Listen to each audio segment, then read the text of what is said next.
வணக்கம், welcome to Mano's kitchen. இன்னைக்கு மனோஸ் கிச்சன்ல ஸ்வீட் தான் பார்க்க போறேங்க. அது வீட்டில் அடிக்கடி செய்யற ஸ்வீட்டு. நம்மளுக்கு எல்லாத்துக்குமே 80-90ல பிடிச்ச ஸ்வீட்டு தேங்காய் பர்பி.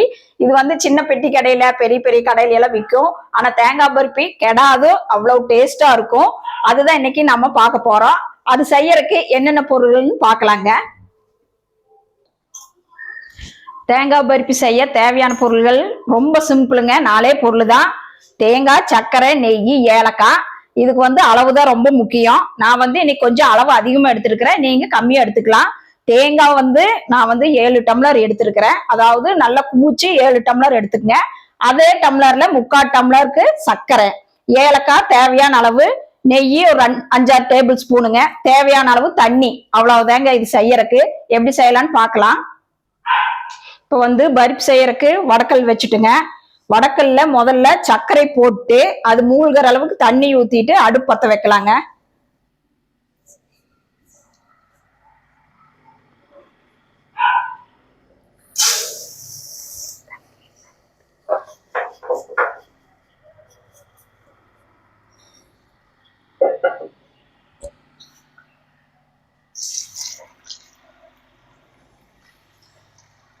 பாருங்க, தண்ணி ஊத்திட்டு நாம அடுப்பு பத்த வச்சுக்கலாம்.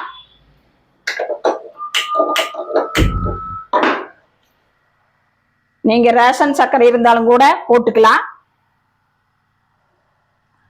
இப்போ பாத்தீங்கன்னா சர்க்கரை நல்லா கரைஞ்சு கொதிக்கிட்டுங்க. இது ரொம்ப ஈஸி. சர்க்கரை பாகு தான் முக்கியம். அப்புறம் மறுபடியும் நம்ம தேங்காய் போட்டோம்னா பாகு இலகும், மறுபடியும் நல்லா கெட்டியாகும். நிறைய பேத்துக்கு அந்த பக்குவம் வர்றதில்ல நிறைய பேர் எல்லாம் சொல்றீங்க. இப்ப இன்னைக்கு ரொம்ப ஈஸியா சிம்பிளா பழகிக்கலாங்க. இப்ப பாருங்க, நல்லா கரைஞ்சு கொதி வரட்டும். இந்த தேங்காய் பருப்பி ரொம்ப நாள் நீங்க வச்சு சாப்பிடலாம். முதல்ல எல்லாம் எல்லா பெட்டி கடையிலயும் இருக்கும். இப்பெல்லாம் நிறைய குறைஞ்சு போச்சு. வீட்லயே முதல்ல எல்லாத்து வீட்லயும் தேங்காய் பருப்பியும் கச்சாயமும் இருக்குங்க. முதல்ல இப்பெல்லாம் மறந்தாச்சு. நாங்க இன்னுமே அடிக்கடி ஏதாவது விசேஷம் யாராவது வர்றாங்கன்னா இந்த தேங்காய் பருப்பி தான் செய்வோம். குழந்தைகளுக்கெல்லாம் ரொம்ப பிடிக்குங்க.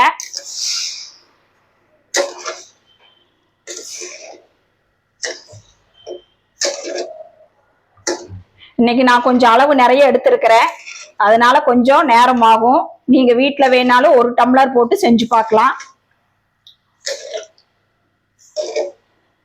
நீங்க வெள்ளை சக்கரை பிடிக்கல அப்படின்னாலும் வெல்லம் கூட போட்டுக்கலாம்.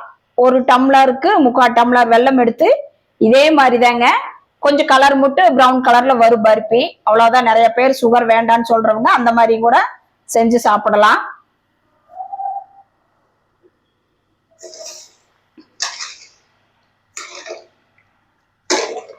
இது நல்லா கொதி வரட்டுங்க, பார்க்கலாம். இப்ப பாருங்க, பாவு கொதிச்சுட்டு இருக்குது. அதுக்கு முன்னாடி நான் தேங்காய் எப்படி துருவி இருக்கிறேன்னு பாருங்க. தேங்காய் ரொம்ப இலசாம எடுக்க வேண்டாம், ரொம்ப முத்தியும் எடுக்க வேண்டாங்க. ரொம்ப முத்துனது எடுத்தோம்னா சக்கையா இருக்கும் சாப்பிட்றப்போ. அதே நீங்க இலசு எடுத்தீங்கன்னா பக்குவம் வராது, சீக்கிரம் பருப்பி கெட்டு போயிடும். இந்த நல்ல முத்தி இருக்கிறது, அரைப்பாதமா இருக்கிறது தேங்காய் எடுத்து இப்படி நீங்க துருவி எடுத்து வச்சுக்கலாங்க. நான் இன்னைக்கு அளவு நிறைய இருக்கிறங்காட்டி மிஷின்ல துருவிட்டேன். நீங்க 1-2ன்னா தேங்காய் துருவிலையும் கூட துருவிக்கலாம். இந்த மாதிரி கருப்பு இல்லாம வெளியேன்னு நல்லா சின்னதா இப்படி துருவி எடுத்து வச்சுக்குங்க. நம்ம பாகாகட்டும், தண்ணி கொதிக்கிட்டுங்க, பார்க்கலாம். இப்ப தேங்காய் பருப்பு செய்யறதுக்கு முன்னாடிங்க நம்ம ட்ரேல நெய் தடவி வச்சுக்கலாங்க. நான் கொஞ்சம் நிறைய இருக்கிறங்காட்டி கொஞ்சம் பெரிய ட்ரே எடுத்துருக்கிறேன். நீங்க சின்னதா இருக்குதுன்னா வீட்டுல இருக்கிற பிளேட்லையும் கூட எடுத்து இப்படி நெய் தடவி வச்சுட்டு அப்புறம் தேங்காய் பருப்பு செய்ய ஆரம்பிக்கலாம். இப்ப கடைசியில இது தடவிட்டு இருக்க முடியாது, அங்க பக்குவம் மாறி போயிருங்க. இப்ப பாத்தீங்கன்னா தடவி வச்சுட்டு இப்ப ஆரம்பிச்சிடலாங்க. இப்ப பாருங்க, சர்க்கரை நல்லா கரைஞ்சு கொதிக்குது. இது நல்லா ஒரு கம்பிப்பாகு வரணும். இன்னொரு 5 நிமிஷம் ஆகுங்க. நான் அளவு நிறைய இருக்கிறங்காட்டி லேட் ஆகுது. நீங்க 1 டம்ளர் போட்டீங்கன்னா சீக்கிரம் கம்பிப்பாகு வந்துடும். இன்னொரு 5 நிமிஷம் கழிச்சு பார்க்கலாங்க.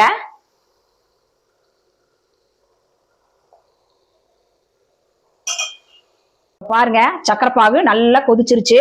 இப்படி எடுத்து விட்டோம்னா நல்லா கண்டினியூவா விழுகுது. பாத்தீங்களா, அதான் பாவு பக்குவம். இப்ப பாத்தீங்கன்னா தொட்டு பக்குவம் வந்துருச்சான்னு கூட பார்க்கலாம். பாருங்க, நூல் மாதிரி வருது. பாத்தீங்களா, பக்குவம் வந்துருச்சுங்க. அதுக்கு அடுத்தது நாம அடுப்பை கம்மியா வச்சுட்டு தேங்காய் சேர்த்திக்கலாம். பாருங்க, தேங்காய் எல்லாம் அப்படியே சேர்த்திக்கலாம்.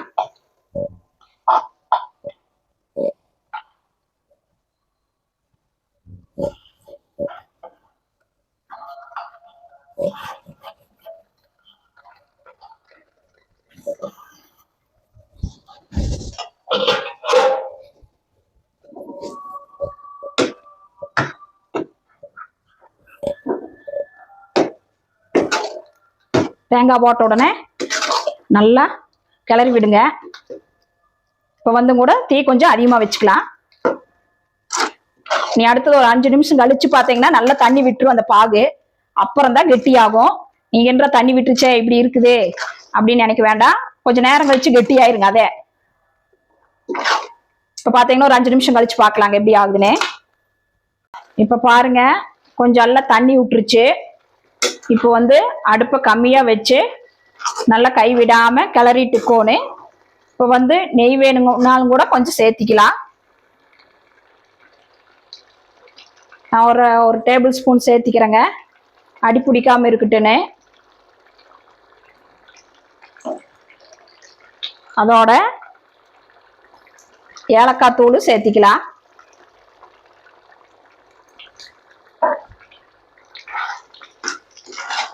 இப்போ பார்த்தீங்கன்னா அடி பிடிக்காம கிளறிட்டே இருக்கணுங்க.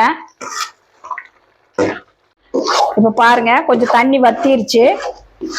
அப்படியே நல்லா கிளறிட்டே இருக்கணும்.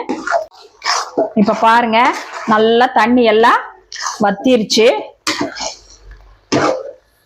எவ்வளோ நேரம் ஆச்சுங்க கிண்டி எடுக்கிறதுக்கு. கலர்னு கிளறிட்டே இருக்க வேண்டியதா இருந்தது. மாற்றி மாற்றி கிளறணுங்காட்டி,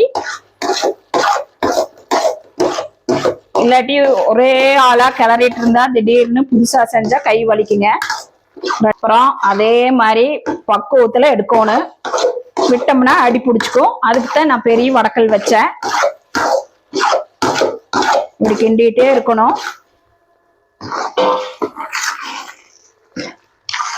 இப்ப பார்த்தீங்கன்னா இன்னும் 2 நிமிஷத்துல எடுத்துடலாங்க.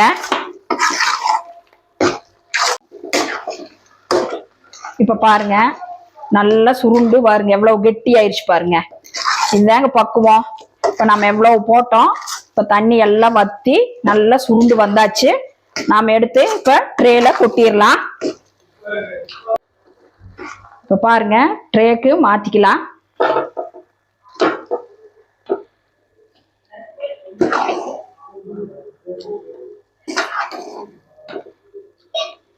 இப்போ ரொம்ப இருக்கிறங்காட்டி எடுத்து என்னால கொட்ட முடியல. பக்கத்துலயே ட்ரே வச்சுட்டேன்.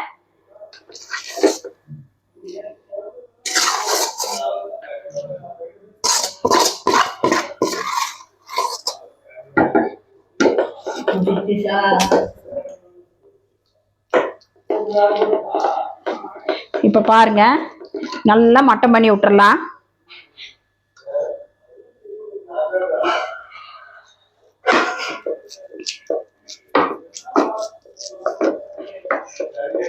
நல்லா சூடா இருக்கும்.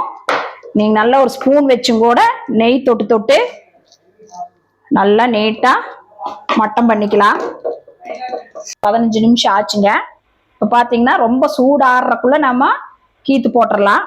ரொம்ப ஆறிடுச்சுன்னா கீத்து போட்டீங்கன்னா உடஞ்சு போயிடும். இப்ப நம்மளுக்கு வேணுங்கிற சைஸு கத்தியில நெய் தடவிட்டு வேணுங்கிற சைஸு இப்படி போட்டுக்கலாங்க.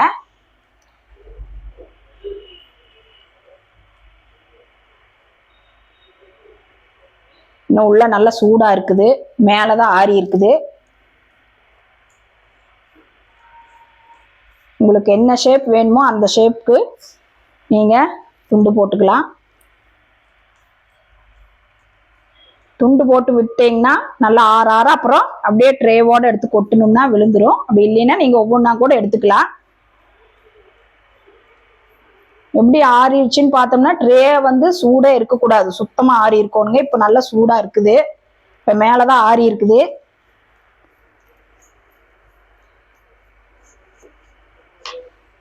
போட்டுட்டு காட்டுறேங்க.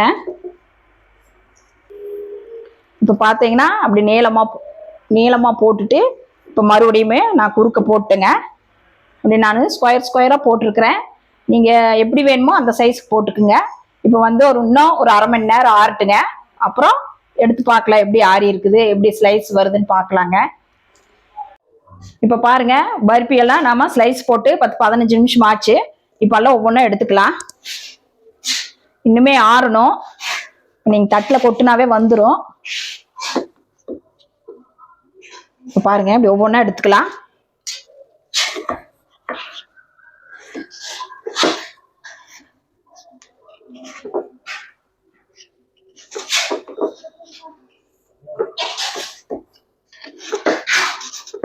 இன்னும் சூடா இருக்குது. நான் கொஞ்சம் முன்னாடியே எடுத்துட்டேன்.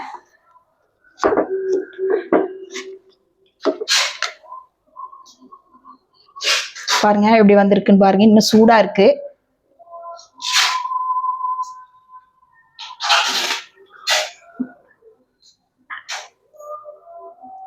பாத்தீங்களா? இதே மாதிரி நல்லா பீஸையும் எடுத்து வச்சுட்டு காட்டுறேங்க.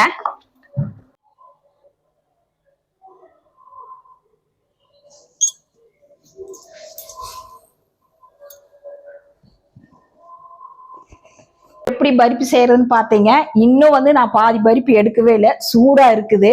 இப்ப பாத்தீங்கன்னா நான் வேணுங்கிற சைஸு கட் பண்ணி எடுத்து வச்சிருக்கிறேன். எவ்வளவு சாஃப்டா எவ்வளவு ஒயிட்டா நல்லா நல்லா வந்திருக்குது பாருங்க. நீங்களும் வீட்டுல இதே அளவுகளோட செஞ்சு பார்த்துட்டு எப்படி இருக்குன்னு கமெண்ட் பண்ணுங்க, இல்ல ஃபோன் பண்ணுங்க. நாங்க வீட்லயே சுத்தமான முறைப்படி வந்து ஸ்வீட்டு, ஸ்நாக்ஸ், மசாலா ஐட்டம் அந்த மாதிரி எல்லாம் செஞ்சு கொடுக்குறோம். யாராவது வேணும்னா எங்களை கான்டாக்ட் பண்ணுங்க. என் பேர் மனோன்மணி. Phone number 9952809354, Kavundampalayam, Coimbatore. இந்த வீடியோ பிடிச்சிருந்தா லைக் பண்ணுங்க, ஷேர் பண்ணுங்க, முக்கியமா சப்ஸ்கிரைப் பண்ணுங்க. உங்களுக்கு அடுத்த வீடியோல என்ன வேணும், என்ன ரெசிபி வேணும்னு சொல்லிட்டு கண்டிப்பா கமெண்ட் பண்ணுங்க. நன்றி, வணக்கம்.